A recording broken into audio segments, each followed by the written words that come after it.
Hello everyone, welcome to machine possible IAS academy. Aspirants, మనం APSC group 1 mentorship అయితే మనం provide చేస్తున్నాము. Everyday schedule ఇచ్చి పీడిఎఫ్ మెటీరియల్ షేర్ చేసి ఎగ్జామ్ కండక్ట్ చేస్తున్నాము. దాంతోపాటు అది కాకుండా మళ్ళీ సపరేట్గా క్లాసెస్ ప్రోగ్రామ్ కూడా మన దగ్గర ఉంది. కావాలనుకుంటే మీరు ఫాలో అవ్వచ్చు. సో ఈ ప్రీవియస్ ఇయర్ పేపర్స్ అనేవి చాలా చాలా ఇంపార్టెంట్. ఇది మన APSC group 2 mains science and technology questions నేను ఇక్కడ డిస్కస్ చేస్తున్నాను. 2025లో జరిగిన మెయిన్స్ ఎగ్జామ్. ఓకే, సో ఈ ప్రీవియస్ ఇయర్ పేపర్స్ కనుక మీరు అబ్జర్వ్ చేస్తే క్వశ్చన్స్ ఏ విధంగా అడుగుతున్నారు, ఎలాంటి క్వశ్చన్స్ వచ్చే అవకాశం ఉంది, నెక్స్ట్ మనం ఎలా ప్రిపేర్ అవ్వాలి, మనం చదివేటప్పుడు దేని మీద దృష్టి పెట్టాలి అనేది ఇక్కడ మీకు క్లియర్గా తెలుస్తుంది. అండ్ ఈ మన లెక్చర్ సిరీస్ మీరు ఫాలో అయితే ఒక క్వశ్చన్ చదువుకునే క్రమంలో ఇంకా అదే కాన్సెప్ట్ మీద 2-3 ఎక్స్ట్రా పాయింట్స్, డిఫరెంట్ పాయింట్స్ కూడా మీరు తెలుసుకోవడానికి అవకాశం ఉంటుంది. అవి మీకు అదర్ ఎగ్జామ్స్ ఆర్ నెక్స్ట్ ఎగ్జామ్లో మీకు చాలా బాగా ఉపయోగపడుతుంది అనమాట. అండ్ ఎలా అనాలిసిస్ చేయాలనేది మీకు క్లారిటీ వస్తుంది. ఓకే, సో ఈ సిరీస్ కనుక మీకు నచ్చినట్లయితే లైక్ చేయండి, షేర్ చేయండి, సబ్స్క్రైబ్ చేసుకోండి, హైప్ కూడా ఇవ్వండి. అండ్ మీ ఫ్రెండ్స్కి కూడా తెలియచేయండి, వాళ్ళకి కూడా షేర్ చేయండి. డిస్క్రిప్షన్లో మన యాప్ అండ్ మెంటార్షిప్ కోర్సు సంబంధించిన లింక్ అయితే నేను ఇస్తాను, మీరు అది ఫాలో అవ్వచ్చు. దీనికి ముందు ఒక వీడియో 25 క్వశ్చన్స్ ఇదే పేపర్ నుంచి ఎక్స్ప్లెయిన్ చేసిన క్వశ్చన్స్ ఉన్నాయి, అది కూడా మీరు వాచ్ చేయొచ్చు. ఇది అయిపోయిన తర్వాత వాచ్ చేయండి. ఇది వినడం అయిపోయిన తర్వాత అది కూడా మీరు వాచ్ చేయండి. సో ముందే అది వినాల్సిన అవసరం లేదు, ఎందుకంటే ఏ క్వశ్చన్కి ఆ క్వశ్చన్ సపరేట్గా మనం ఎక్స్ప్లెయిన్ చేస్తాం కాబట్టి ప్రాబ్లం లేదు. ఓకే, సో క్వశ్చన్ చూద్దాం. Natality refers to birth of individual in a population. Natality rate is expressed as number of individuals produced per female per unit time అన్నాడు. అంటే ఇక్కడ అసర్షన్ ఇచ్చాడు, స్టేట్మెంట్ ఏ ఇచ్చాడు, స్టేట్మెంట్ బి ఇచ్చాడు అనమాట. Okay, so ఇక్కడ ఏమంటున్నాడు, బోత్ స్టేట్మెంట్స్ ట్రూ లేకపోతే బోత్ స్టేట్మెంట్స్ ఫాల్సా, ఒకటి ట్రూ ఒకటి ఫాల్సా అని అడుగుతున్నారు అనమాట. సో ఇక్కడ మనం చూద్దాం, స్టేట్మెంట్స్ని ఫస్ట్ అర్థం చేసుకోవడానికి ప్రయత్నిద్దాం. So natality refers to birth of individual in a population అంటే కరెక్టే, అవును. అంటే జననత్వం అనేది జనాభాలో వ్యక్తుల పుట్టుకను సూచిస్తుంది. సో ఇక్కడ స్టేట్మెంట్ ఏ అనేది కరెక్ట్. ఓకే, స్టేట్మెంట్ ఏ అనేది కరెక్ట్. దాని డెఫినేషన్ అనమాట. నేటాలిటీ అంటే it refers to birth of individual in a population. ఒక పాపులేషన్లో బర్త్ ఆఫ్ ఇండివిజువల్, కొత్త న్యూ ఇండివిజువల్స్ పుడుతూ ఉంటారు కదా, సో వాళ్ళని సూచిస్తుంది అనమాట నేటాలిటీ అనేది. ఓకే, అయితే స్టేట్మెంట్ బి చూద్దాం. Natality rate is expressed as number of individuals produced per female per unit time. యాక్చువల్గా స్టేట్మెంట్ 2 అనేది రాంగ్. సో స్టేట్మెంట్ 2 ఎందుకు రాంగ్ అంటే, ఇక్కడ నేటాలిటీ రేట్ అంటే ఏంటంటే, నేటాలిటీ రేట్ అంటే okay, it indicates number of births per 1000 individuals per year అనమాట. అంటే ఇది natality rate is equal to number of births in year by total population. అంటే ఒక పాపులేషన్లో సంవత్సరానికి ఎంతమంది పుడుతున్నారు ఇంటూ 1000 అనమాట, ఇంటూ 1000. సో అది మనకి నేటాలిటీ రేట్ అని అంటారు. కానీ ఇక్కడ ఏమిచ్చాడు, పర్ ఫీమేల్ అన్నాడు. అంటే ఒక్క ఫీమేల్కి ఎంతమంది ఇండివిజువల్స్ పుడుతున్నారు అనేది ఇచ్చారు ఇక్కడ అది ఆ స్టేట్మెంట్ తప్పు అనమాట. ఇక్కడ పర్ 1000 ఇండివిజువల్స్ని క్యాలిక్యులేట్ చేస్తుంది నేటాలిటీ, అది గుర్తుపెట్టుకోండి. So statement B is false here. So ఇక్కడ ఆన్సర్ ఏంటి, statement A is true but statement B is false. గుర్తుపెట్టుకోండి ఎగ్జామ్ పాయింట్ ఆఫ్ వ్యూలో. Next, how many sustainable development goals has the United Nations established. ఐక్యరాజ్య సమితి ఎన్ని సుస్థిర అభివృద్ధి లక్ష్యాలను, సస్టైనబుల్ డెవలప్మెంట్ గోల్స్ను ఏర్పాటు చేసింది. ఇదే క్వశ్చన్ మీకు ఎఫ్బిఓలో కూడా ఇచ్చారు. ఓకే, ఎఫ్బిఓ ఏబిఓ మెయిన్స్లో కూడా ఇదే క్వశ్చన్ ఓకే ఇచ్చారు. సో దీన్ని బట్టి మనం ఏమర్థం చేసుకోవచ్చు, కనీసం కొన్ని క్వశ్చన్స్ అయినా రిపీట్ అవుతాయి అని మనం అర్థం చేసుకోవచ్చు. ఈ సిరీస్ కనుక మీకు వాచ్ చేస్తే ఇంకా అదర్ ఏపీఎస్సి పేపర్స్ కూడా నేను ఎక్స్ప్లెయిన్ చేస్తాను. ఈ సిరీస్ ఆఫ్ వీడియోస్ కనుక మీకు వాచ్ చేస్తే మీరు ఎంత బెనిఫిట్ పొందుతారంటే అంత బెనిఫిట్ పొందుతారు. ఓకే, సో మీకే తెలుస్తుంది సో ఏ క్వశ్చన్స్ రావచ్చు, ఏ క్వశ్చన్స్ రావు ఎగ్జామ్లో అని. Okay, so how many sustainable development goals has the United Nations established. Very easy question. It is 17 sustainable development goals ఉన్నాయి మనకి. 17 sustainable development goals. For example మనకి ఈ సస్టైనబుల్ డెవలప్మెంట్ గోల్స్ అన్నిటిని కూడా మనం 2015లో అడాప్ట్ చేసుకున్నాము. అండ్ 2030 కల్లా మనం వీటిని సస్టైనబుల్ డెవలప్మెంట్ గోల్స్ని అచీవ్ చేయాలనుకుంటున్నాం. ఈ 17 సస్టైనబుల్ డెవలప్మెంట్ గోల్స్ నేను కొన్ని ఎగ్జాంపుల్స్ చెప్తాను చూడండి. ఫర్ ఎగ్జాంపుల్ పావర్టీ ఎరాడికేషన్ అనేది ఒక sustainable development goal. Quality education అందించడం అనేది sustainable development goal. Gender equality అనేది sustainable development goal. Next clean water supply చేయడం కూడా sustainable development goal. Peace and justice అందించడం కూడా సస్టైనబుల్ డెవలప్మెంట్ గోల్ అనమాట. అయితే ఈ 17 గోల్స్ ఏ గోల్ ఏంటి అనేది మీరు కామెంట్ సెక్షన్లో కామెంట్ చేయండి. మీకు టైం తీసుకున్నా పర్లేదు, మీకు ఒక రివిజన్ లాగా అయిపోద్ది. ఒకసారి కామెంట్ సెక్షన్లో ఏ గోల్ ఏంటి, గోల్ నెంబర్ 1 ఏంటి, గోల్ నెంబర్ 2 ఏంటి, గోల్ నెంబర్ 3 ఏంటి, గోల్ నెంబర్ 4 ఏంటి, ఇలాగ ఈ 17 సస్టైనబుల్ డెవలప్మెంట్ గోల్స్ని మన కామెంట్ సెక్షన్లో అయితే కామెంట్ చేయండి. మీకు ఎగ్జాంపుల్స్ చెప్పాను కదా. నెక్స్ట్ క్వశ్చన్ చూద్దాం. So which organisation regulates genetically modified organisms in India? Which organisation regulates genetically modified organisms in India? GMO క్రాప్స్ని. భారతదేశంలో జన్యుపరంగా మార్పు చెందిన జీవులను ఏ సంస్థ నియంత్రిస్తుంది అంటున్నాడు. సో ఇదేంటంటే జెనెటిక్ ఇంజనీరింగ్ అప్రైజల్ కమిటీ. ఇక్కడ క్లియర్గా మనకు తెలుస్తుంది genetically modified genetic engineering appraisal committee క్లియర్గా ఇచ్చాడు అనమాట ఇక్కడ. సో ఇది ఈజీ క్వశ్చనే. జెనెటిక్ ఇంజనీరింగ్ అప్రైజల్ కమిటీ అనమాట. ఈ జెనెటిక్ ఇంజనీరింగ్ అప్రైజల్ కమిటీ ఏం చేస్తుందంటే జెనెటికల్లీ మాడిఫైడ్ క్రాప్స్ని రెగ్యులేట్ చేస్తుంది అనమాట. అంటే ఈ జెనెటికల్లీ మాడిఫైడ్ క్రాప్ మార్కెట్లోకి రిలీజ్ చేయాలా లేదా, ఓకే, ఇది రెగ్యులేట్ చేస్తుంది. ఓకే, సో అసలు జెనెటికల్లీ మాడిఫైడ్ క్రాప్ ఆర్గానిజమ్స్ అంటే ఏంటి సార్ అని అంటే, జెనెటికల్లీ మాడిఫైడ్ ఆర్గానిజం అంటే ఫర్ ఎగ్జాంపుల్ ఒక ప్లాంట్ ఉందనుకుందాం. ఈ ప్లాంట్లోకి some other organism or different organism యొక్క జీన్ని దాంట్లో ఇన్సర్ట్ చేస్తారు. అంటే ఇక్కడ దీని యొక్క ఆల్రెడీ ఎగ్జిస్టింగ్ ఏ ప్లాంట్ అనుకుందాం, ఈ ఏ ప్లాంట్ జీన్ని మారుస్తారనమాట. ఓకే, మాడిఫై చేయడం వల్ల వచ్చే బెనిఫిట్ ఏంటి అని అంటే ఇక్కడ ఆ ప్లాంట్ ఇంతకు ముందున్న నెగిటివ్స్ తీసేయడానికి అనమాట. అంటే ఫర్ ఎగ్జాంపుల్ ఆ ప్లాంట్ కనుక పుచ్చులు ఉన్నాయి అనుకోండి, దానికి పండించే పంటలో పుచ్చులు వస్తున్నాయి, లేకపోతే దానికి రెసిస్టెన్స్ కెపాసిటీ లేదు, ఈజీగా కుళ్ళిపోతుంది, చచ్చిపోతుంది, ఆర్ ప్రొడక్షన్ ఈల్డ్ ఎక్కువ రావట్లేదు అని అన్నప్పుడు ఏం చేస్తారంటే అదర్ ఆర్గానిజంలో ఉన్న జీన్స్ని తీసుకొచ్చి ఇన్సర్ట్ చేస్తారు. దాన్ని జిఎంఓ క్రాప్స్ అని అంటారు. అయితే ఈ జిఎంఓ క్రాప్స్ సంబంధించి ఎన్విరాన్మెంటల్ కన్సర్న్స్ అయితే ఉన్నాయన్నమాట. అంటే ఎన్విరాన్మెంట్ని అది చేంజ్ చేసే అవకాశం ఉంటుంది జెనెటికలీ మాడిఫైడ్ ఆర్గానిజమ్స్ని కనుక తీసుకొస్తే అని. ఇప్పుడు బీటీ బ్రింజాల్ ఉంది. ఈ బీటీ బ్రింజాల్ ఎగ్జాంపుల్ అని మనం చెప్పచ్చు.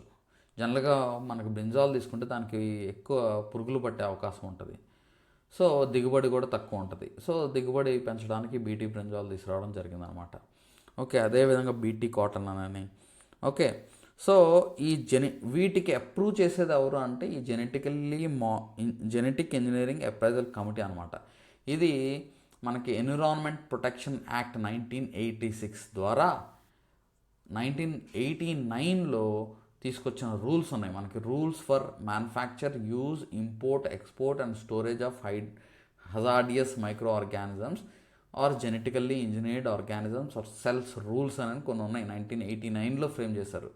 దాన్ని బేస్ చేసుకొని, ఆ రూల్స్ని బేస్ చేసుకొని దీన్ని ఈ జెనెటిక్ ఇంజనీరింగ్ అప్రైజల్ కమిటీని సెటప్ చేయడం జరిగిందనమాట. ఓకే, సో ఇది ఈ genetic engineering appraisal committee it functions under ministry of environment, forest and climate change. Ministry of environment, forest and climate change గుర్తుపెట్టుకోండి, exam point of view important. ఇందులో 24 members ఉంటారనమాట. Different institutions, organisations, research centres నుంచి 24 members ఉంటారు. వీళ్ళు ఎప్పటికప్పుడు discuss చేసి ఒక genetically modified organism క్రాప్స్ని అప్రూవ్ చేయాలా, డినై చేయాలా అనేది ప్రపోజల్స్ ఇది తీసుకొస్తుంది అనమాట. ఓకే, సో ఒకవేళ ఎవరన్నా రూల్స్ మీరి కనుక చేస్తే వాళ్ళ మీద యాక్షన్ కూడా తీసుకోవడం చేస్తుంది అనమాట. ఓకే, మరి మిగతా 3 ఆప్షన్స్ చూద్దాం. చూడండి, food safety and standards authority of India, దాని పేరులో ఉంది. ఇది ఫుడ్ సేఫ్టీ గురించి ఇది పనిచేస్తుంది. And central pollution control board వచ్చేసరికి pollution control rules and regulations frame చేయడం, అవసరమైతే it acts as a punishing అథారిటీలో కూడా పనిచేస్తుంది అనమాట. ఓకే, బియాండ్ ఎవరన్నా పొల్యూషన్ కంట్రోల్ చేయకుండా లిమిట్స్లో ఉండకుండా ఉంటాయి. Next, Indian council of agriculture research వచ్చేసరికి అగ్రికల్చర్ ఫీల్డ్లో ఇది రీసెర్చ్ ఆర్గనైజేషన్ అనమాట. ఓకే, నెక్స్ట్ క్వశ్చన్ చూద్దాం. చూడండి, 104. ఇది India's national action plan on climate change AIIMS to address. India's national action plan on climate change AIIMS to address వాతావరణ మార్పులపై భారతదేశం యొక్క జాతీయ కార్యాచరణ ప్రణాళిక, వీటిని పరిష్కరించడం లక్ష్యంగా పెట్టుకుంది. ఆప్షన్స్ చూద్దాం. Only green house gas emissions కాదు. Next, mitigation and adaptation strategies for climate change, correct. Biodiversity conservation కాదు. ఎయిర్ పొల్యూషన్ కంట్రోల్ కాదు. సో ఇక్కడ సెకండ్ ఆప్షన్ కరెక్ట్ అనమాట. అంటే ఈ national action plan and climate change, దీని మెయిన్ ఫోకస్ ఏంటంటే mitigation and adaptation. Mitigation అంటే ఏంటంటే reducing green house gas emissions అనమాట. మరి సార్ పైన green house gas emissions only అని చెప్పేసి ఇచ్చాడు కదా అని అంటే కాదు. ఇక్కడ ఓన్లీ అనే మాట పక్కన పెట్టాలి. ఈ ఓన్లీ అనే మాట వచ్చింది అని అంటే కొంచెం మనం జాగ్రత్తగా ఆలోచించాలని అర్థం. Okay, so second option is correct. Mitigation and adaptation strategies for climate change మిమ్మల్ని కన్ఫ్యూజ్ చేయడానికి ఇచ్చారనమాట. అడాప్టేషన్ అంటే ఏంటంటే అడ్జస్టింగ్ టు క్లైమేట్ ఇంపాక్ట్స్, అంటే హీట్ వేవ్స్ వచ్చినా, ఫ్లడ్స్ వచ్చినా, డ్రాట్స్ వచ్చినా, ఇవి ఎక్స్ట్రీమ్గా వచ్చినా మనం తట్టుకొని ఉండేలాగా మనం అడాప్ట్ అవ్వడాన్ని, అడ్జస్ట్ చేసుకోవడాన్ని మనం అడాప్టేషన్ అంటారు అనమాట. అంటే మిటిగేట్ చేయడం. అంటే మిటిగేషన్ అంటే ఏంటి? ముందు ఆ గ్రీన్ హౌస్ గ్యాస్ ఎమిషన్స్ని రెడ్యూస్ చేయడాన్ని మిటిగేషన్ అని అంటారు.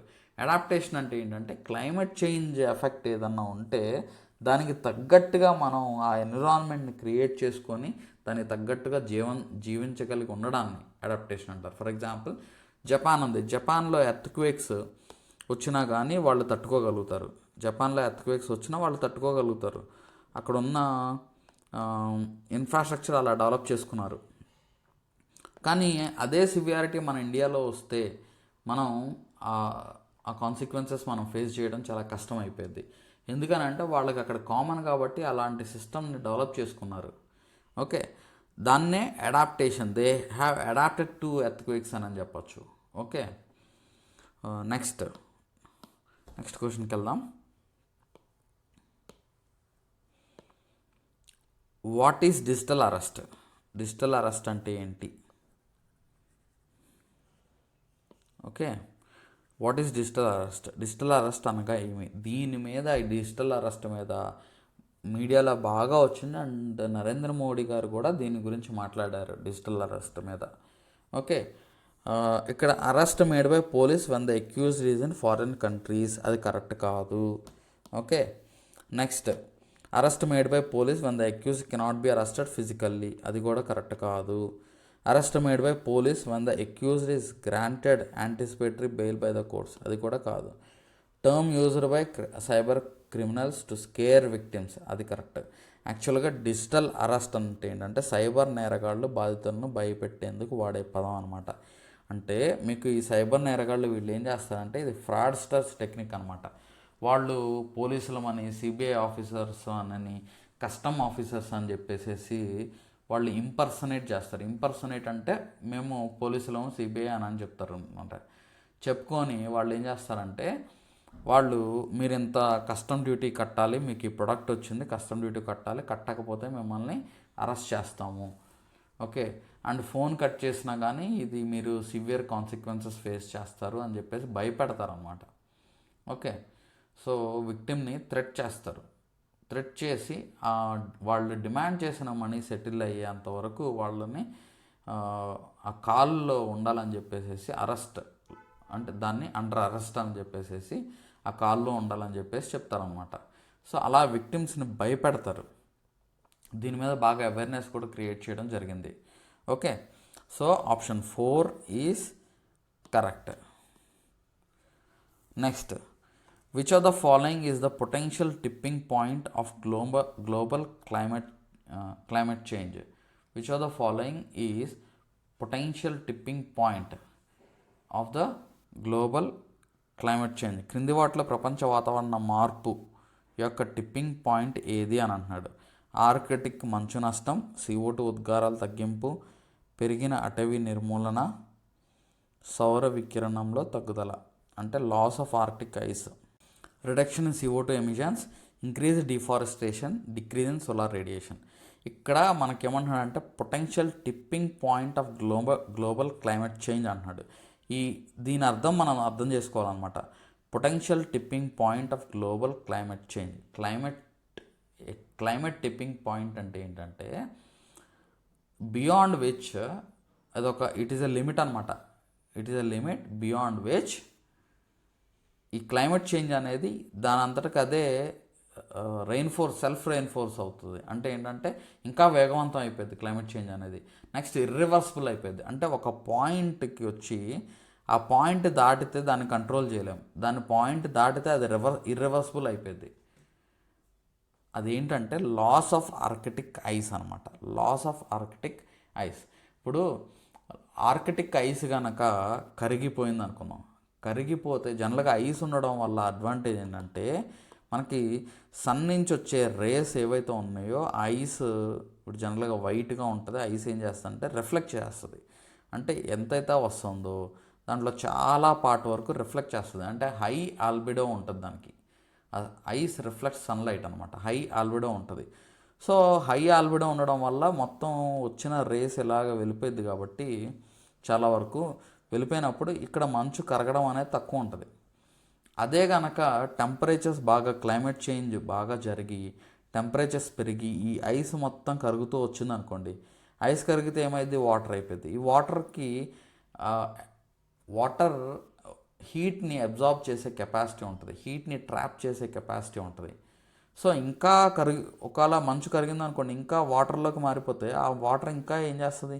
ఇంకా మంచుని కరగదీస్తూనే ఉంటుంది. సో మళ్ళీ అది రివర్స్ అవ్వడం చాలా కష్టం. ఏదో it takes some millions of years for reversal అనమాట. అర్థమైందండి? So loss of Arctic ice is an example for potential tipping point. Next question, geosynchronous satellite launch vehicle launchers have. Geosynchronous satellite launch vehicle launchers ఏమి కలిగి ఉంటాయి అని అంటున్నాడు. So ఇక్కడ ముఖ్యంగా ఈ క్వశ్చన్లో ఏంటంటే ఫ్యూయల్ స్టేజెస్ చెప్తున్నాడు అనమాట. అడుగుతున్నారు ఏ స్టేజెస్ ఉంటాయి. GSLV స్టేజెస్ యాక్చువల్గా. Okay, so 1 solid rocket motor stage, 1 earth storable liquid stage and 1 cryogenic stage అంటున్నాడు. సో ఇక్కడ ఫస్ట్ ఆప్షన్ కరెక్ట్. ఎందుకనంటే మిగతా 3 ఆప్షన్స్ చూడండి.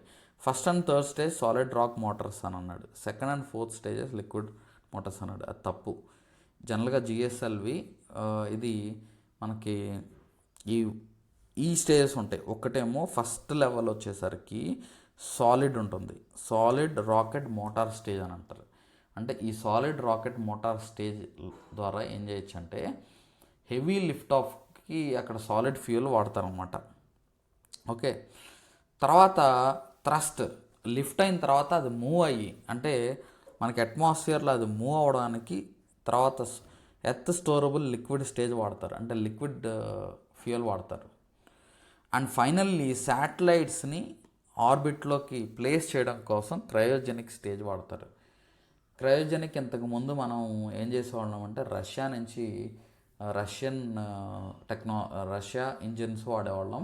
ఇప్పుడు మనం సొంతగా మనమే తయారు చేసుకున్నాం.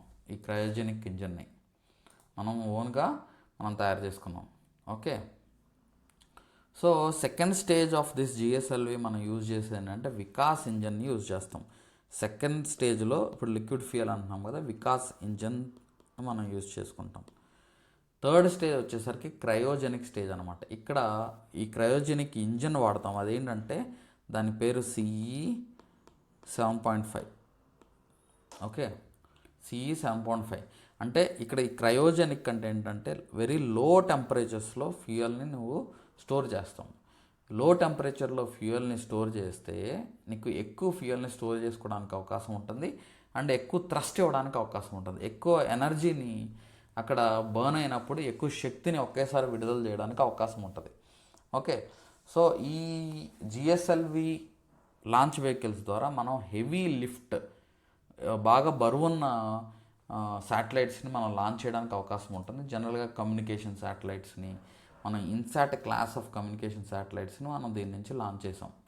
ఓకే, అండ్ మనకి ఎస్పెషల్లీ ఈ జిఎస్ఎల్వీస్ ద్వారా మనం లో ఎర్త్ ఆర్బిట్లో దగ్గర 6000 kgs ఆఫ్ పేలోడ్ని మనం లాంచ్ చేయడానికి అవకాశం ఉంటుంది. ఓకే, సో ఇక్కడ మనం జిఎస్ఎల్వి కానీ పిఎస్ఎల్వి కానీ మీరు కొత్తగా ఏమన్నా లాంచ్ అయితే వెహికల్స్ లాంచ్ అయితే కొత్తగా ఏమన్నా స్టేజెస్ యాడ్ అయినా కొత్తగా ఏమన్నా ఫ్యూయల్ చేంజెస్ వచ్చినా మనం అవి తెలుసుకోవాలి. ఆ స్టేజెస్ ఏంటి, ఏ స్టేజ్లో ఏ టైప్ ఆఫ్ ఫ్యూయల్ వాడతారు, whether it is solid liquid. ఒకవేళ సాలిడ్ లిక్విడ్ అయితే ఆ స్టేజ్లో ఏ ఫ్యూయల్ వాడతారు అనేది కూడా మనం ఎగ్జామ్ పాయింట్ ఆఫ్ వ్యూలో తెలుసుకోవాలి. Next question, CR in IUCN red list refers to. CR in IUCN red list refers to. So ఇక్కడ మనకి సిఆర్ ఐయుసిఎన్ ఎరుపు జాబితాలో సిఆర్ దేనిని సూచిస్తుంది అంటున్నాడు. సో ఎక్స్టెంట్ ఇన్ వైల్డ్ అంటే అడవిలో అంతరించిపోయింది, క్రిటికల్గా అంతరించిపోయింది అంటే క్రిటికల్లీ ఎక్స్టెంట్, ఎండేంజర్డ్ అంతరించిపోతున్నాయి, క్రిటికల్లీ ఎండేంజర్డ్, తీవ్ర ప్రమాదంలో ఉంది. సో ఇక్కడ నీకు సింబల్స్కి అర్థం ఏంటి అని అంటున్నాడు. ఇక్కడ సిఆర్ అనే ఐయుసిఎన్ జనరల్గా ఏం చేస్తుందంటే రెడ్ లిస్ట్ అనేది ఒకటి తయారు చేస్తుంది. ఈ international union of conservation of nature అని అంటారు, international union for conservation of nature. So ఇదేం చేస్తుందంటే ఒక రెడ్ లిస్ట్ ఆఫ్ థ్రెటన్డ్ స్పీసీస్ని తయారు చేస్తుంది. అంటే ఇవి వనరబుల్, ఇప్పుడు డిఫరెంట్ ఆర్గానిజమ్స్ ఉంటాయి కదా, ఈ డిఫరెంట్ ఆర్గానిజమ్స్ని ఒక లిస్ట్ అవుట్ చేసేస్తాను అనమాట. ఇవి ప్రమాదంలో పడ్డాయి, ఇవి అంతరించిపోయే అవకాశం ఉంది, ఇవి అంతరించిపోయాయి. ఓకే, సో అయితే లీస్ట్ కన్సర్న్ ఉంది అంటే ఇవి ఈ ఆర్గానిజమ్స్ ఇవి మనం దాని మీద అంత కేర్ తీసుకోవాల్సిన అవసరం లేదు. అలాగా లీస్ట్ కన్సర్న్ అని చెప్పేసి కొన్ని లిస్ట్ తయారు చేసింది అనమాట, తయారు చేస్తుంది. సో రీజనల్ లిస్ట్ ఉంటుంది, లేకపోతే గ్లోబల్ లిస్ట్ ఉంటుంది. సో ఈ లిస్టుల్లో వీటి అర్థాలు ఏంటి అనేది చూద్దాం. సిఆర్ అంటే ఏంటంటే క్రిటికల్లీ ఎండేంజర్డ్ అని అంటారు. అంటే పూర్తిగా క్రిటికల్ ఎండేంజర్డ్ అని రాయకుండా సిఆర్ అని సింబల్ వాడతారనమాట. ఓకే, క్రిటికల్లీ ఎండేంజర్డ్ అంటే తీవ్ర ప్రమాదంలో ఉంది అని అర్థం అనమాట. మరి మిగతా వాటికి కూడా చూద్దాం. ఎక్స్టింక్ట్ అంటే ఈఎక్స్ అనమాట, ఎక్స్టింక్ట్ అంటే ఈఎక్స్ అని అర్థం. నెక్స్ట్ లీస్ట్ కన్సర్న్ అంటే ఎల్సి అని అర్థం, లీస్ట్ కన్సర్న్ అంటే ఎల్సి అని అర్థం. Next extent in wild, extent in wild అంటే ఈడబ్ల్యూ అని అర్థం, ఎక్స్టెంట్ ఇన్ వైల్డ్ అంటే ఈడబ్ల్యూ అని అర్థం. నెక్స్ట్ ఎండేంజర్డ్ అంటే ఈఎన్ అని అర్థం, ఎండేంజర్డ్ అంటే ఈఎన్ అని అర్థం. నెక్స్ట్ వనరబుల్ అంటే వియు అని అర్థం, వనరబుల్ అంటే వియు అని అర్థం. నియర్ థ్రెటెండ్ అంటే ఏంటంటే ఎన్టీ అని అర్థం. ఓకే, సో ఇలాగా డిఫరెంట్ సింబల్స్తో ఇండికేట్ చేస్తాను అనమాట, అంటే డిఫరెంట్ టర్మ్స్తో ఓకే ఇండికేట్ చేయడం చేస్తాం అనమాట. సో తద్వారా మనం అర్థం చేసుకోవచ్చు. అది ఫర్ ఎగ్జాంపుల్ లీస్ట్ కన్సర్న్ అని పేరు పక్కన రాస్తారనుకోండి, ఎల్సి అని ఆ స్పీసీస్ రాస్తే లీస్ట్ కన్సర్న్ అని అర్థం. సో ఇలాగా ఈ ఐయుసిఎన్ రెడ్ లిస్ట్ అనేది 1964లో దీన్ని తయారు చేయడం జరిగింది. ఎప్పటికప్పుడు స్పీసీస్ని ఎవ్రీ 10 yearsకి ఒకసారి లేకపోతే 5 yearsకి ఒకసారి ఎప్పటికప్పుడు రివ్యూ చేసేసి కొత్త జాబితాన్ని తయారు చేస్తూ ఉంటారనమాట. తద్వారా ఏంటంటే ప్రభుత్వాలు దృష్టి పెట్టి వాటిని కన్జర్వ్ చేస్తానని చెప్పేసి ఈ లిస్ట్ తయారు చేయడం జరిగింది. Next question, autonomous institute under the department of biotechnology. Department of biotechnology కింద స్వయం ప్రతిపత్తి గల సంస్థ ఏది అని అంటున్నాడు.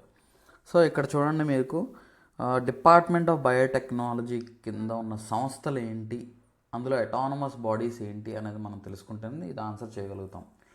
ఓకే, ఇది కొంచెం ఆన్సర్ చేయడం కొంచెం కష్టమైన క్వశ్చనే అని చెప్పొచ్చు అనమాట. ఓకే, అయితే ఇక్కడ ఒక ఎలిమినేషన్ మెథడ్ ద్వారా మీరు ఆన్సర్ చేయడానికి అవకాశం ఉంటుంది. అది ఏంటంటే for example central food technological research institute ఉందనుకోండి. ఇది డిపార్ట్మెంట్ ఆఫ్ బయోటెక్నాలజీ కింద కాదు, ఇది CSR council of scientific and industrial research కింద పనిచేస్తుంది అనమాట. సో ఈ central food technological research institute వచ్చేసరికి మీకు సిఎస్ఐఆర్ సంస్థ. ఓకే, సో అది డిపార్ట్మెంట్ ఆఫ్ బయోటెక్నాలజీ సంస్థ కాదు. సో కాబట్టి ఇది మనం ఎలిమినేట్ చేసేయచ్చు. Next central glass ceramic research institute కూడా ఇది సిఎస్ఐఆర్ సంస్థ, ఇది కూడా మనం ఎలిమినేట్ చేయొచ్చు. Next centre for innovative and applied bio processing, ఇది పక్కన పెడదాము, ఇది చూద్దాము. ఫోర్త్ ఆప్షన్ చూడండి, centre for cellular and molecular biology, ఇది కూడా సిఎస్ఐఆర్ సంస్థే. సో కాబట్టి 1, 2, 4 ఇవన్నీ కూడా సిఎస్ఐఆర్ ఆర్గనైజేషన్స్.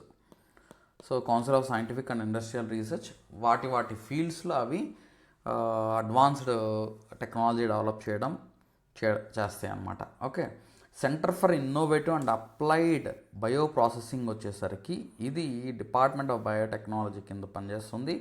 అయితే ఏంటంటే it is an autonomous body, అంటే స్వయం ప్రతిపత్తి కలిగిన సంస్థ అనమాట. అంటే it regulates its own procedure and it functions under in its domain అనమాట. అంటే ఏంటంటే ఎస్పెషల్లీ ఈ పేరులోనే ఉంది బయో ప్రాసెసింగ్, అంటే ఈ బయో ప్రాసెసింగ్ చేసి అంటే సెకండరీ అగ్రికల్చర్ ఫీల్డ్లో ఇది పనిచేస్తుంది అనమాట. ఓకే, సో ఈ మెటీరియల్స్ ఈ అగ్రికల్చర్లో డెవలప్ అయిన ఆర్ ఉత్పత్తి అయిన ప్రొడక్ట్స్ని ఫర్దర్ ప్రాసెసింగ్ చేస్తాయి అనమాట. ప్రాసెసింగ్ చేసి డబులింగ్ ద ఫార్మర్స్ ఇన్కమ్కి ఇది తోడ్పడుతుంది. ఓకే, సో ఇది centre for innovative and applied bio processing అనేది it is an autonomous body under department of biotechnology, గుర్తుపెట్టుకోండి. సో మనకి డిపార్ట్మెంట్ ఆఫ్ బయోటెక్నాలజీలో ఇంకా చాలా ఆర్గనైజేషన్స్ ఉన్నాయి, ఇండిపెండెంట్గా పనిచేసే ఆర్గనైజేషన్స్ అనమాట. ఓకే, సో ఇది centre of innovative and applied bio processing వచ్చేసరికి ఇది ఎక్కడ ఉంటుందంటే మొహాలీలో ఉందన్నమాట. ఓకే, సో ఇంకా ఈ డిపార్ట్మెంట్ ఆఫ్ బయోటెక్నాలజీలో ఉన్న అదర్ ఇన్స్టిట్యూషన్స్ మనం తీసుకుంటే ఎగ్జాంపుల్ కొన్ని చెప్తాను, చాలా ఉన్నాయి. నేషనల్ ఇన్స్టిట్యూట్ ఆఫ్ ఇమ్యునాలజీ, ఇది న్యూఢిల్లీలో ఉంది. National centre for cell science పూణేలో ఉంది. National institute of plant genome research, ఇది కూడా డిపార్ట్మెంట్ ఆఫ్ బయోటెక్నాలజీ కిందకు వస్తుంది, బట్ అటానమస్ బాడీ అనమాట. Okay, national brain research centre, ఇది national institute of animal biotechnology. So ఇలాగా నెంబర్ ఆఫ్ ఇన్స్టిట్యూషన్స్ ఉన్నాయి డిపార్ట్మెంట్ ఆఫ్ బయోటెక్నాలజీ కింద అటానమస్గా పనిచేస్తాయి. అటానమస్ అంటే ఏంటంటే it regulates its own procedure అనమాట. Okay, next the ozone hole is primarily caused by the release of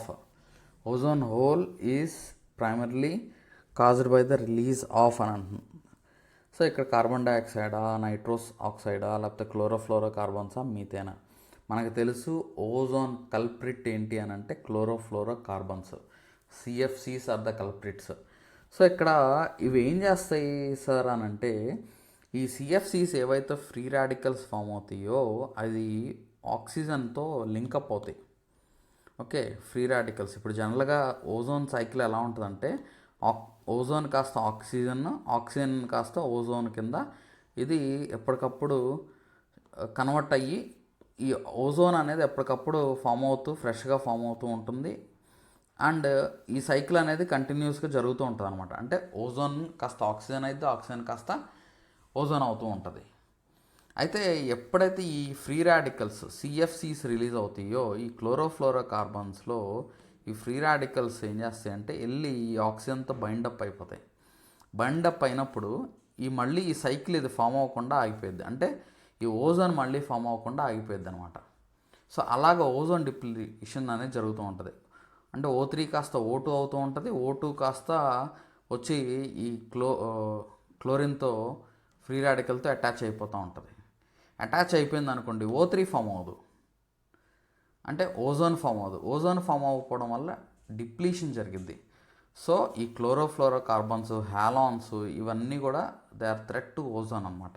so అందుకనే మనం మానిటరల్ ప్రోటోకాల్ తీసుకొచ్చేసేసి ఈ మానిటరల్ ప్రోటోకాల్ని స్ట్రిక్ట్గా ఇంప్లిమెంట్ చేసేసరికి కొంచెం ఇప్పుడు ఓజోన్ లేయర్ డిప్లీషన్ అనేది తగ్గించగలిగాము, మళ్ళీ రీస్టోర్ చేసుకోగలిగాం అనమాట. అంటే ఈ క్లోరోఫ్లోరో కార్బన్స్ని మనం బ్యాన్ చేసాం.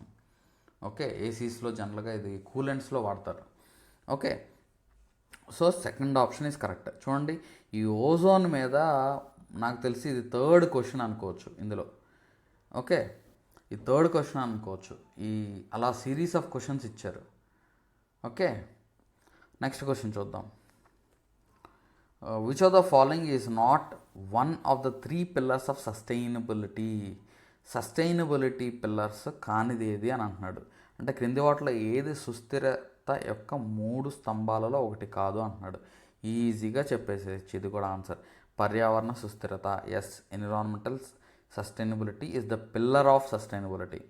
ఎకనామిక్ సస్టైనబిలిటీ కూడా pillar of sustainability. Social sustainability కూడా pillar of sustainability.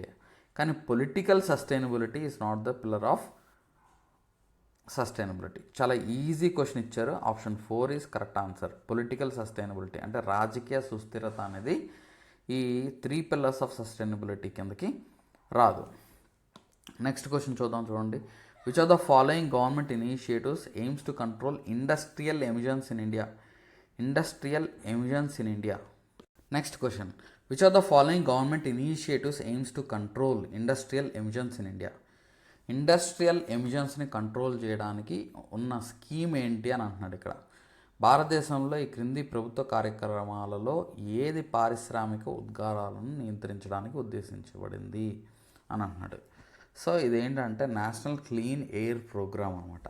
National clean air programme ద్వారా మనం ఎయిర్ క్వాలిటీని మెజర్ చేయడం, సిటీ లెవెల్ యాక్షన్ ప్లాన్స్ని డెవలప్ చేయడం, ఓకే, ఎమిషన్స్ని కంట్రోల్ చేయడం, ఎప్పటికప్పుడు ఎయిర్ క్వాలిటీని, ఇండస్ట్రియల్ ఎమిషన్స్ని ఎస్పెషల్లీ దాని మీద ఫోకస్ చేయడం చేస్తాం అనమాట నేషనల్ క్లీన్ ఎయిర్ ప్రోగ్రామ్ ద్వారా. ఓకే, మనకి so option 2 is correct answer. మిగతా ఆప్షన్స్ చూద్దాం. స్వచ్ఛ భారత్ మిషన్ వచ్చేసరికి అర్బన్ అండ్ రూరల్ ఏరియాస్ మన ఇండియా మొత్తాన్ని కూడా క్లీన్గా ఉంచడం అనమాట.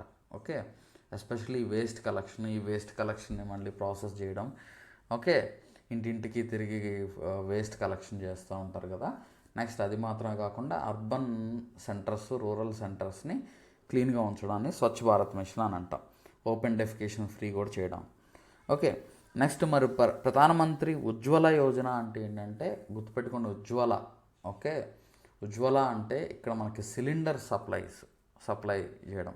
అంటే ఎస్పెషల్లీ పూర్ ఉమెన్కి ఈ ఫ్రీ సిలిండర్ డిస్ట్రిబ్యూషన్ అనేది చేస్తున్నారు, ఆర్ సబ్సిడీ ఇవ్వడం ఈ సిలిండర్స్కి. తద్వారా ఏంటంటే ఈ కుకింగ్ చేసే ఉమెన్ ఎవరైతే ఉన్నారో కట్టెల పొయ్యి మీద, వాళ్ళని ఈ స్మోక్ ఛాంబర్స్ నుంచి కాపాడడం అనమాట ఈ ఫ్రీ సిలిండర్స్ ఇవ్వడం అనేది. Okay, so Pradhan Mantri Ujjwala Yojana programme అది. Next Atal mission for rejuvenation and urban transformation AMRUT scheme వచ్చేసరికి దగ్గర 500 సిటీస్ని ఆర్ అర్బన్ లోకల్ బాడీస్ని టార్గెట్ చేస్తూ డెవలప్ చేసిన స్కీమ్ అనమాట Atal mission AMRUT scheme. So ఇక్కడ ఏంటంటే ఈ అమృత్ స్కీమ్ ద్వారా వాటర్ సప్లై నెట్వర్క్స్ని డెవలప్ చేయడం, next sewerage management, septic tanks ఇది మేనేజ్మెంట్ ఒకటి, నెక్స్ట్ స్టామ్ వాటర్ డ్రైనేజ్ ఒకటి, నెక్స్ట్ గ్రీన్ స్పేసెస్ పార్క్స్ని డెవలప్ చేయడం. Okay, non motorised urban transportation develop చేయడం, నెక్స్ట్ కెపాసిటీ బిల్డింగ్, సిటీస్ యొక్క కెపాసిటీ బిల్డింగ్, అర్బన్ ఏరియాస్ యొక్క కెపాసిటీ బిల్డింగ్ని డెవలప్ చేయడం ఈ అటల్ అమృత్ స్కీమ్ అనమాట. ఓకే, సో ఇక్కడ క్వశ్చన్కి మనకి ఇండస్ట్రియల్ ఎమిషన్స్ అంటే second option is correct. Next question, BrahMos supersonic cruise missile is developed by the joint efforts of. ఇది చాలా ఈజీ క్వశ్చన్. ఓకే, సో ఇదేంటంటే India and Russia. BrahMos supersonic cruise missile is developed by the joint efforts of India and Russia అనమాట. So BrahMos చాలా important role play చేసింది మన India's defence సిస్టంలో. Okay, so ఈ బ్రహ్మోస్ అనేది ఎక్కడి నుంచి వచ్చిందంటే Brahmaputra river of India and Moskva river of Russia, ఈ రెండింటిని కలిపి బ్రహ్మోస్ అని దీనికి మిసైల్ పేరు పెట్టారనమాట. సో దీని రేంజ్ ఏంటంటే 290 కిలోమీటర్స్ రేంజ్ ఉంటుంది. ఇది వరల్డ్స్ ఫాస్టెస్ట్ క్రూయిజ్ మిసైల్ అని అంటారు. అంటే greater than the speed of, అంటే 3 times almost the speed of sound. Okay, match 2.8 దీని స్పీడ్ అనమాట. ఓకే, సో ఇది 2 స్టేజెస్లో దీని ఇంజిన్ అనేది పనిచేస్తుంది. ఫస్ట్ స్టేజ్లో వచ్చేసరికి సాలిడ్ ప్రొపలెంట్ ఇంజిన్ ఉంది, అండ్ సెకండ్ స్టేజ్ వచ్చేసరికి లిక్విడ్ ర్యామ్జెట్ ఇంజిన్ అనమాట సెకండ్ స్టేజ్. ఓకే, సో ఇక్కడ ఈ బ్రహ్మోస్ స్పెషాలిటీ ఏంటంటే ఫైర్ అండ్ ఫర్గెట్ ప్రిన్సిపల్ మీద పనిచేస్తుంది. ఫైర్ అండ్ ఫర్గెట్ అంటే ఏంటంటే ఒక్కసారి దాన్ని ఫైర్ చేసిన తర్వాత టార్గెట్ హిట్ చేయడానికి ప్రతిసారి దానికి గైడెన్స్ ఇవ్వాల్సిన అవసరం లేదు, దాన్ని గైడ్ చేయాల్సిన అవసరం లేదు. ఫర్ ఎగ్జాంపుల్ ఇది టార్గెట్ ఉందనుకోండి, ఇక్కడ నుంచి మనం లాంచ్ చేస్తాం, ఈ డైరెక్షన్ ఈ టార్గెట్ ఇలా మూవ్ అవుతున్నా కానీ ఎలా మూవ్ అవుతున్నా ఇది ప్రతిసారి మనం గైడ్ చేయక్కర్లా, లోపల ఇంటర్నల్ గైడెన్స్ సిస్టమ్ ఇవ్వక్కర్లేదు. సో ఆటోమేటిక్గా అది టార్గెట్ని వెళ్ళి హిట్ చేసేస్తుంది. Fire and forget principle basis మీద ఇది పనిచేస్తుంది అనమాట. ఓకే, సో ఈ బ్రహ్మోస్ మిసైల్ అంటేనే పాకిస్తాన్ గుండెల్లో దాన్ని ఏమంటారు దడ పుట్టిందనమాట దీనివల్ల. ఎందుకంటే అంత న్యూక్లియర్ న్యూక్లియర్ వార్ హెడ్ని కూడా క్యారీ చేసే కెపాసిటీ ఈ బ్రహ్మోస్ మిసైల్కి ఉంది. ఓకే, సో ఇది ఫైర్ అండ్ ఫర్గెట్ ప్రిన్సిపల్ మీద ఇది పనిచేస్తుంది అనమాట. సో ఇది ఇండియా అండ్ రష్యా ఇద్దరు జాయింట్ వెంచర్తో దీన్ని డెవలప్ చేయడం జరిగింది. అండ్ ఈ బ్రహ్మోస్ మిసైల్కి ఇంటర్నేషనల్గా మనం రీసెంట్గా ఆపరేషన్ సింధూర్ మనం ఏదైతే చేపట్టామో పాకిస్తాన్ మీద, ఆ ఆపరేషన్ తర్వాత ఈ బ్రహ్మోస్ మిసైల్కి చాలా పేరు వచ్చింది అండ్ ఆర్డర్స్ కూడా బాగా ప్లేస్ అయ్యాయి ఈ బ్రహ్మోస్ మిసైల్ కోసం. ఓకే, నెక్స్ట్ క్వశ్చన్ చూద్దాం. What is the key goal of sustainable development? Sustainable development యొక్క కీలక లక్ష్యం ఏంటి? చూడండి, మొత్తం క్వశ్చన్ పేపర్లో చాలా వరకు ఈ సస్టైనబుల్ డెవలప్మెంట్ వీటి మీదే, దీని చుట్టే తిరుగుతుంది అని చెప్తున్నాం కదా. సో అంటే very basics of this sustainable development questions అడిగారు, బాగా డీప్గా వెళ్ళకుండా బేసిక్స్ అడిగారు. ఓకే, సో అదేంటో చూద్దాం. సుస్థిర అభివృద్ధి యొక్క కీలక లక్ష్యం ఏంటి? పర్యావరణ ప్రభావాల పట్ల ఎలాంటి పట్టింపు లేని ఆర్థిక వృద్ధి? నో, కాదు. Economic growth with no concern for environmental impacts? కాదు. Ensuring social equity, economic growth and environmental protection. Ensuring social equity, economic growth and environmental protection. So that is correct answer, అంటే second option correct. Next 2 options చూడండి. Limiting global population growth కాదు. Promoting environmental conservation over all else, ఇది కాదు. అంటే only environment conservation మాత్రమే కాదు sustainable development అంటే. Economic growth ఉండాలి, సోషల్ ఈక్విటీ ఉండాలి. సోషల్ ఈక్విటీ అంటే ఏంటి? అందరికీ మన ఫలాలు పంచగలగాలి. నెక్స్ట్ ఎన్విరాన్మెంటల్ ప్రొటెక్షన్ కూడా, మన ఎన్విరాన్మెంట్ని కూడా కాపాడుకోవాలి. అంటే ఎకనామిక్ గ్రోత్తో పాటు ఎన్విరాన్మెంట్ ప్రొటెక్షన్ కూడా ఉండాలి, సోషల్ ఈక్విటీ కూడా ఉండాలి. ఓకే, సో ఈ 3 ఉంటేనే మనం సస్టైనబుల్ డెవలప్మెంట్ గోల్స్ మనం అచీవ్ చేసినట్టు అనమాట. నెక్స్ట్ క్వశ్చన్ చూడండి. What is the primary environmental concern associated with genetically modified crops? What is the primary environmental concern associated with ఈ జెనెటికల్లీ మోడిఫైడ్ క్రాప్స్? ఇప్పుడు ఈ జెనెటికల్లీ మోడిఫైడ్ క్రాప్స్ వల్ల మనకి మెయిన్గా ఎఫెక్ట్ అయ్యేది ఏంటి అని అంటే, ఇప్పుడు జెనెటికల్లీ మోడిఫైడ్ క్రాప్స్ మనం పండిస్తాం, మొక్కలు వేసాం అనుకోండి. వేసినప్పుడు అవి ఏం చేస్తాయి? ఇప్పుడు ఈ సీతాకోక చిలుకలు అవ్వచ్చు, ఈ ఇన్సెక్ట్స్ అవ్వచ్చు, డిఫరెంట్ ఇన్సెక్ట్స్ ఈ జెనెటికల్లీ మోడిఫైడ్ క్రాప్స్ మీద వాలి ఇంకొక క్రాప్ మీద, నాన్ జెనెటికల్లీ మోడిఫైడ్ క్రాప్స్ మీద వాలే అవకాశం ఉంటుంది. అంటే దీని మీద వాలి మళ్ళీ అలా క్రాస్ పాలినేషన్ జరిగే అవకాశం ఉంటుంది. క్రాస్ పాలినేషన్ అంటే ఈ జెనెటికల్లీ మోడిఫైడ్ క్రాప్స్ వెళ్ళి నాన్ జెనెటికల్లీ మోడిఫైడ్ క్రాప్స్తో క్రాస్ పాలినేషన్ జరిగే అవకాశం ఉంటుంది ఈ ఇన్సెక్ట్స్ వల్ల. ఇప్పుడు ఈ సీతాకోక చిలకలకు కానీ లేకపోతే ఇన్సెక్ట్స్కి కానీ వాటికి తెలియదు కదా ఇవి జెనెటికల్లీ మోడిఫైడ్ క్రాప్స్, ఈ ఇంకో దాంతో క్రాస్ పాలినేషన్కి మనం తోడ్పడకూడదని వాటికి తెలియదు కదా. సో ఇదొక మేజర్ థ్రెట్ అనమాట, ఎన్విరాన్మెంటల్ కన్సర్న్. క్రాస్ పాలినేషన్ జరిగితే ఆ మొక్కల్లో కూడా మార్పులు వచ్చే అవకాశం ఉంటుంది. ఆ మార్పు అనేది పాజిటివ్గా ఉండొచ్చు, నెగిటివ్గా కూడా ఉండొచ్చు. సో కాబట్టి ఇది జిఎం కాని పంటలతో పరాగ సంపర్కం జరిగే అవకాశం ఉంది. So cross pollination with non GM crops జరిగే అవకాశం ఉంది కాబట్టి first option. Reduced pesticide use కాదు, సాయిల్ డిగ్రేడేషన్ కాదు, ఇంక్రీజ్డ్ ఈల్డ్ కాదు. Okay, next question. How does in situ bioremediation differs from ex situ bioremediation అంటున్నాడు. In situ bioremediation ex situ bioremediation నుండి భిన్నంగా ఎలా ఉంటుంది అంటున్నాడు. సో అసలు బయోరెమిడేషన్ అంటే మనం అర్థం చేసుకుందాం. ఇది కూడా ఒక 3 క్వశ్చన్లు దీని మీద బయోరెమిడేషన్ మీద అడిగారు మన గ్రూప్ 2లో. సో ఇది ఎంత ఇంపార్టెంట్ అర్థం చేసుకోండి. సో ఈ ఇన్సిటు బయోరెమిడేషన్, అసలు బయోరెమిడేషన్ అంటే ఏంటంటే మైక్రో ఆర్గానిజమ్స్ యూజ్ చేసి మనం కంటామినెంట్స్ని కనుక రిమూవ్ చేయగలిగితే, కంటామినెంట్స్ని బ్రేక్ చేయగలిగితే, న్యూట్రలైజ్ చేయగలిగితే దాన్ని బయోరెమిడేషన్ అంటారు. ఓకే, సో ఇన్సిటు బయోరెమిడేషన్, ఎక్సిటు బయోరెమిడేషన్ అని 2 టైప్స్ ఉన్నాయి. సో ఇన్సిటు అంటే ఏంటంటే ఆన్ సైట్, అంటే ఎక్కడైతే కంటామినేషన్ జరిగిందో అక్కడే కనుక మనం మైక్రో ఆర్గాన్స్ యూజ్ చేసి ఆ కంటామినెంట్స్ బ్రేక్ చేస్తే ఇన్సిటు బయోరెమిడేషన్ అంటారు. ఎక్సిటు బయోరెమిడేషన్ అంటే ఏంటంటే ఆ కంటామినేటెడ్ మెటీరియల్ని మనం వేరే చోటకి తీసుకెళ్ళి అక్కడ ట్రీట్ చేస్తే అప్పుడు ఏమవుతుందంటే దాన్ని ఎక్సిటు బయోరెమిడేషన్ అంటారు అనమాట. సో ఇక్కడ మనకి చూడండి, first option it is more expensive and involves transport of contaminants అన్నాడు. రాంగ్. అది ఎక్సిటు బయోరెమిడేషన్లో అది అవుతుంది. అంటే కంటామినెంట్స్ మనం వేరే చోటకి ట్రాన్స్పోర్ట్ చేసి అక్కడ మనం తొలగిస్తే అది ఎక్స్పెన్సివ్ అవుతుంది అండ్ ట్రాన్స్పోర్ట్ చేయాల్సిన పరిస్థితి కదా ఎక్సిటు అంటే. నెక్స్ట్ సెకండ్ ఆప్షన్ చూడండి, it treats contaminated material directly at the site.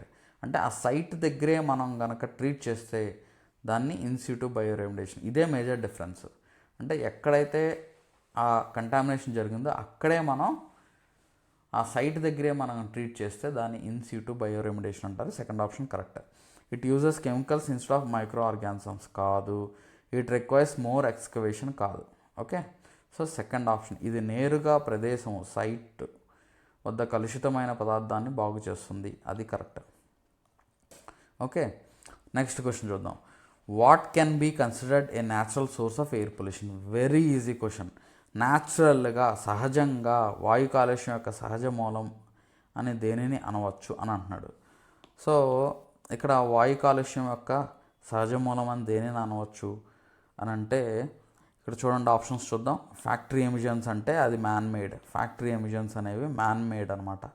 Factory మనిషి కడతాడు, దాని నుంచి వచ్చే ఎమిషన్స్ అన్నీ కూడా మ్యాన్ మేడ్ ఎమిషన్స్ అని చెప్పచ్చు. Okay, next power station smoke కూడా మ్యాన్ మేడే. పవర్ స్టేషన్ని కన్స్ట్రక్ట్ చేసేది హ్యూమన్నే, దానిలో మెటీరియల్ ఆ స్మోక్ వచ్చేలా చేసేది కూడా అఫ్కోర్స్ బర్న్ చేస్తే స్మోక్ వస్తుంది. నెక్స్ట్ ఫారెస్ట్ ఫైర్స్ చూడండి. Forest fire is a natural source of air pollution. ఇప్పుడు మనం ఫారెస్ట్ ఫైర్స్ వచ్చినప్పుడు అది తీవ్రంగా ఫారెస్ట్ ఆ area, large area, impact area మొత్తం కూడా బర్న్ అయిపోతుంది. సో అక్కడ నుంచి హ్యూజ్ అమౌంట్ ఆఫ్ స్మోక్ కూడా రిలీజ్ అవుతుంది and it is very difficult to control that forest fires. కొన్ని కంట్రీస్లో అయితే, అమెరికా లాంటి దేశాల్లో అయితే ఫారెస్ట్ ఫైర్స్ నెలల తరబడి, ఆస్ట్రేలియా లాంటి దేశాల్లో అయితే నెలల తరబడి ఫారెస్ట్ ఫైర్స్ కంటిన్యూ అవుతూ ఉంటాయి. Okay, next what is the primary purpose of air prevention and control of pollutants act 1981? What is the primary purpose of air prevention and control of pollution act 1981 అంటున్నాడు. ఒకటి, control air quality standards, regulate vehicle emissions, promote renewable energy sources, reduce use of chemical fertilisers. So ఇక్కడ మనకు క్లియర్గా చూడండి, air prevention and control of pollution act 1981 యొక్క ప్రాథమిక ఉద్దేశం ఏంటి అని అంటున్నాడు. ప్రాథమిక ఉద్దేశం ఏంటి? గాలి నాణ్యత ప్రమాణాలను నియంత్రించడం. సో ఎంత నాణ్యత ఉండాలి, ఏ రేంజ్లో ఉండాలి, ఎంత మెయింటైన్ చేయాలి అనేది ఇక్కడ క్లియర్గా చెప్పడం జరుగుతుందన్నమాట. Okay, next match the list 1 list 2. Okay, మనం ఈ కరెక్ట్ ఆప్షన్స్ ఏంటో మనం చెక్ చేయాలి. లిస్ట్ 1 లిస్ట్ 2 ఇచ్చాడు. సో ఇన్సెనరేషన్, దీని మీద ఆల్రెడీ క్వశ్చన్ అడిగారు ఇంతకుముందు వీడియోలో నేను చెప్పాను. ఇన్సెనరేషన్ అంటే ఏంటి? Process of burning waste. ఒక వేస్ట్ని బర్న్ చేయడాన్ని ఇన్సినరేషన్ అంటారు. అంటే తీసుకెళ్ళి మనం ఎక్కడ మ్యాచ్ చేయొచ్చు, రైట్ సైడ్ చూడండి, ప్రాసెస్ ఆఫ్ బర్నింగ్ వేస్ట్ అనేది ఎక్కడ ఉంది, సెకండ్ ఆప్షన్లో ఉంది. నెక్స్ట్ పైరాలసిస్ అంటే ఏంటంటే వేస్ట్ మనం బర్నింగ్, ఇది కూడా ఈ పైరాలసిస్ ఏంటంటే conversion of waste to carbon based fuels కింద మనం కన్వర్ట్ చేస్తే దాన్ని పైరాలసిస్ అని అంటాం. Conversion of waste to carbon based fuels is pyrolysis. Next plasma gasification ఏంటంటే ఈ exposing waste to extremely high temperature అనమాట, దాన్ని ప్లాస్మా గ్యాసిఫికేషన్ అంటారు. ఈ వేస్ట్ని చాలా హై టెంపరేచర్లో తీసుకెళ్ళి పెడతారు. నెక్స్ట్ కంపోస్టింగ్ వచ్చేసరికి process of decaying organic waste biologically, అంటే ఎర్త్వామ్స్ ఇవన్నీ ప్లేస్ చేసి ఆ ఆర్గానిక్ వేస్ట్ ఏదైతే ఉందో అది డీకంపోజ్ అయ్యేలాగా చేస్తారు అనమాట, డికే అయ్యేలాగా చేస్తారు. అది దానివల్ల అడ్వాంటేజ్ ఏంటంటే మెన్యూర్, మంచి న్యూట్రియంట్ రిచ్ మెన్యూర్ అనేది తయారవుతుంది. సో ఇక్కడ మనం ఇచ్చిన ఆప్షన్ చూద్దాం, చూడండి. A2 రెండు ఆప్షన్స్ ఉన్నాయి, 2, 3 రెండు ఆప్షన్స్ ఉన్నాయి ఇక్కడ. నెక్స్ట్ బి వచ్చి 1 అనమాట. So second option is correct.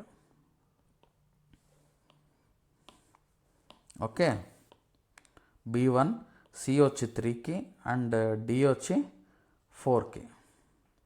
అర్థమైందా అండి? Next the international agreement do not focus on reducing green house gas emissions to combat climate change. So మళ్ళీ తిప్పి అదే క్వశ్చన్స్ ఇవ్వడం జరుగుతుంది. ఓకే, మళ్ళీ తిప్పి అదే క్వశ్చన్స్ ఇవ్వడం జరుగుతుంది ఇక్కడ. సో ఆప్షన్స్ చూద్దాం. మాంట్రియల్ ప్రోటోకాల్ కొంచెం పక్కన పెడదాము, మిగతాయి చూద్దాం. చూడండి, క్యోటో ప్రోటోకాల్ ఇది వచ్చేసరికి directly related to the green house gas emissions అనమాట. Green house gas emissions reduction కోసం క్యోటో ప్రోటోకాల్ని మనం చేసుకున్నాం. నెక్స్ట్ ప్యారిస్ అగ్రిమెంట్ కూడా ఇది green house gas emissions. So ఇక్కడ ఏమంటున్నాడు, does not focus on reducing green house gas emissions. Green house gas emissions does not focus కాబట్టి ఇది తీసేయండి. ఓకే, అంటే ఆప్షన్ 2, ఆప్షన్ 3 రెండు పక్కన పెట్టేయండి. మనకు ఆప్షన్ 1, ఆప్షన్ 4 ఉంది. సో ఆప్షన్ 4 చూస్తే బాసిల్ కన్వెన్షన్ వచ్చేసరికి ఇది hazardous waste movement, transboundary movement, disposal of hazardous waste గురించి బాసిల్ కన్వెన్షన్ మాట్లాడుతుంది అనమాట. సో క్లియర్లీ ఈ హజార్డియస్ వేస్ట్ గురించి మాట్లాడుతుంది కాబట్టి Basel convention 4th option is correct. Sir మరి Montreal protocol ozone depletion control చేయడం కోసం కదా అని అంటే, of course indirectly climate change combat చేయడం కోసమే మనం ఈ మాంట్రియల్ ప్రోటోకాల్ కూడా. ఇప్పుడు ఫర్ ఎగ్జాంపుల్ ఓజోన్ డిప్లీషన్ కనుక జరిగితే ఏమైంది, అల్ట్రావైలెట్ రేడియేషన్స్ డైరెక్ట్గా భూమి మీదకి వచ్చేస్తాయి. సో ఇది చాలా నెగిటివ్ ఎఫెక్ట్స్ చూపిస్తుంది. ఈ భూమి మీద ఉన్న వాతావరణం మొత్తం మారిపోయిద్ది, క్లైమేట్ చేంజ్ జరిగిద్ది. Okay, so ozone depletion is related to climate change అని మనం అర్థం చేసుకోవచ్చు. టు కాంబాట్ క్లైమేట్ చేంజ్ అని కూడా మనం అర్థం చేసుకోవచ్చు అనమాట indirectly. Okay, so 4th option Basel convention దేని గురించి మాట్లాడుతుందంటే control of transboundary movement and disposal of hazardous waste. Okay, కాబట్టి 4th option is correct. Next చూడండి, the terms Petya and WannaCry are related to. Petya మరియు WannaCry అనే పదాలు దేనికి సంబంధించింది? ఈ పెట్యా మరియు వన్నాక్రై అనేది మొబైల్ యాప్స్ కాదు. ఓకే, మొబైల్ యాప్స్ కాదు, వర్చువల్ రియాలిటీ కాదు, మినీ శాటిలైట్స్ కూడా కాదు. ఇది ర్యాన్సమ్ వేర్ అనమాట. బాగా న్యూస్లో వచ్చింది. ఇది సైబర్ అటాక్స్, మీకు సైబర్ సెక్యూరిటీ సిలబస్లో ఉంది, సైబర్ అటాక్స్ అనమాట. సో ఇవి ransomware cyber attacks. Ransomware అంటే ఏంటి? ఫర్ ఎగ్జాంపుల్ నీకు ఒక వైరస్, నీ సిస్టంలోకి ఒక వైరస్ పంపిస్తారనమాట. పంపించినప్పుడు ఏమైందంటే నీ సిస్టమ్ ఆటోమేటిక్గా లాక్ అయిపోయింది. నీకున్న ఇంపార్టెంట్ ఫైల్స్ ఇవేమీ ఓపెన్ అవ్వవు. సో ఎప్పుడైతే ఆ మనీ అక్కడ స్క్రీన్ మీద కనిపిస్తూ ఉంటుంది, you need to pay so money to unlock your data అని ఉంటుంది. సో నువ్వు ఆ అమౌంట్ పే చేస్తేనే నీకు ఆ డేటా అంతా కూడా అన్లాక్ అయింది. ఈ పెట్యా అండ్ వన్నాక్రై ఇవి ఏంటంటే ఇవి ర్యాన్సమ్ వేర్స్. ఇవి కూడా బాగా న్యూస్లో వచ్చింది. ఓకే, నెక్స్ట్ క్వశ్చన్కి వెళ్దాం. The state that produces highest solid waste in India. మన ఇండియాలో హయ్యెస్ట్ సాలిడ్ వేస్ట్ ప్రొడ్యూస్ చేసే స్టేట్ ఏంటంటే ఇట్ ఈస్ మహారాష్ట్ర అనమాట. Okay, so it is Maharashtra. So first option is correct. Next question చూద్దాం. Which of the following is the primary goal of India's municipal solid waste management and handling rules 2000. భారతదేశం యొక్క municipal solid waste management మరియు handling rules 2000 యొక్క ప్రాథమిక లక్ష్యం క్రింది వాటిలో ఏది అని అంటున్నాడు. సో ఫస్ట్ చూద్దాం, ఆప్షన్స్ చూడండి. ప్రమోటింగ్ వేస్ట్ సెగ్రిగేషన్, వ్యర్థాల విభజనను ప్రోత్సహించడం. ఇంక్రీజింగ్ వేస్ట్ జనరేషన్ కాదు, సెకండ్ ఆప్షన్ రూల్ అవుట్ చేసేద్దాం. Next reducing waste recycling. Waste రీసైక్లింగ్ని రెడ్యూస్ చేస్తే ఇంకా వేస్ట్ ఎక్కువ పెరిగిపోతూ ఉంటుంది కదా, సో థర్డ్ ఆప్షన్ కూడా తీసేద్దాం. సపోర్టింగ్ ల్యాండ్ ఫిల్లింగ్ని సపోర్ట్ చేయడం కాదు. ఓకే, ల్యాండ్ ఫిల్లింగ్ కూడా లాంగ్ టర్మ్లో ఎన్విరాన్మెంట్కి హానికరమైందే, కాబట్టి first option is correct. Promoting waste segregation అంటే ముందే వేస్ట్ని మనం సెగ్రిగేట్ చేయడం చాలా ఇంపార్టెంట్. ఓకే, ప్రాపర్ కలెక్షన్ దగ్గరే మనం క్లియర్గా ఉంటే రీసైక్లింగ్ అనేది చాలా ఈజీ అవుతుంది, ప్రాసెసింగ్ అనేది ఈజీ అవుతుంది, నెక్స్ట్ వేస్ట్ డిస్పోజల్ అనేది ఈజీ అవుతుంది అనమాట. Okay, so first option is correct. Next, the concept of sustainable development first popularised by which report. Concept of sustainable development was first popularised by which report అంటున్నాడు. It is popularised by Brundtland commission report 1987. Our common future అనే టైటిల్తో ఈ బ్రంట్ల్యాండ్ commission report release చేయడం జరిగిందనమాట. So ఈ బ్రంట్ల్యాండ్ commission report release చేసిన తర్వాత ఈ సస్టైనబుల్ డెవలప్మెంట్ అనేది అంటే మనం ఇప్పుడున్న రిసోర్సెస్ని మనం వాడుకుంటూనే భావితరాలకు కూడా మనం ఆ రిసోర్సెస్ అందించగలగాలి అనేది కాన్సెప్ట్ డెవలప్ అయిందనమాట. Okay, so option 3 is correct. So first 25 questions already చెప్పాము, ఇందులో ఇంకో 25 క్వశ్చన్స్ సైన్స్ అండ్ టెక్నాలజీ నుంచి చెప్పాము, అంటే 50 క్వశ్చన్స్ అయిపోయినాయి.